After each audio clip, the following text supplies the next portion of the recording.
μέχρι σήμερα τουλάχιστον, εάν δεν υπήρχαν οι επιδοτήσεις οι οποίες δίδονται από το κράτος όσον αφορά στην προβολή της μικρομήκους αίθουσας, δεν θα βλέπαμε ποτέ μικρομήκους παρά μόνο στα φεστιβάλ, ίσως στις επιμέρους εκδηλώσεις που κάνουμε εμείς ως μικρό ή κάποιοι άλλοι πιθανώς φορείς, ανεξάρτητοι εταιρείες σκηνοθετών.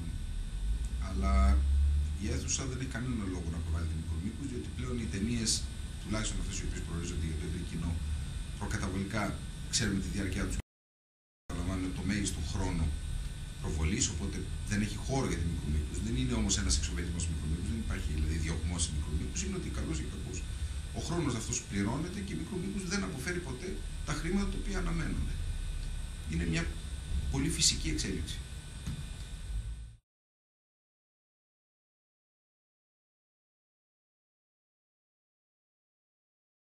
Η ταινία μικρομήκους είναι είτε αυτόνομο είδος, πάντα είναι αυτόνομο είδος. Είναι όπως στη λογοτεχνία έχουμε το δείγμα και το μυθιστόρημα, κάτι αντίστοιχο είναι μικρομήκους με μεγάλο μήκους.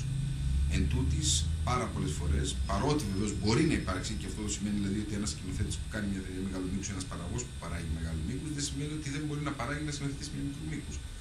Εν τούτης, κατά τη γνώμη τη δική μου, καλό θα ήταν όλοι όσοι κάνουν ταινίες και όσοι ασχολούνται με ταινίες να περνούν από το στάδιο της μικρού μήκους για πάρα πολλούς λόγους. Πρώτον, διότι μπορούν και ασκούνται πάνω στο αντικείμενο, καταναλώνοντας πολύ λιγότερο χρήμα. Και κατά δεύτερον, διότι μαθαίνουν στην οικονομία. Η οικονομία είναι πάρα πολύ σημαντικός παράγοντας του κινηματογράφου. Δηλαδή, μαθαίνουν μέσα σε ένα πολύ περιορισμένο χρονικό διάστημα να εκφράσουν μια άποψη. Κάτι το οποίο είναι πάρα πολύ σημαντικό, κατά τη γνώμη μου.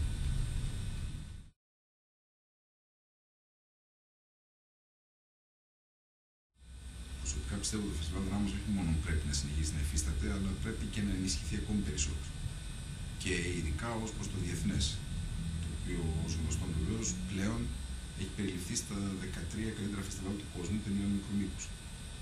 Όσον αφορά στο ελληνικό πρόγραμμα, βεβαίως όπως συμβαίνει πάντοτε στην Ελλάδα, δεν είναι το πρώτο αυτό το φεστιβάλ. Φυσικά πάρα πολύ καλά κάνει, πάρα πολύ καλά προωθεί και πάρα πολύ καλά προβάλλει την ταινία μικρού μήκους, την ελληνική ταινία μικρού μήκους.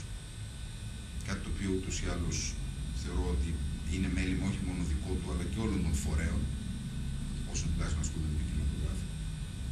Το πρόβλημα, κατά τη γνώμη μου, είναι η παραγωγή της ταινίας μικρού μήκους. Και αυτό είναι ένα θέμα το οποίο πρέπει να συζητηθεί διεξοδικώς. Εκεί πάσχουν.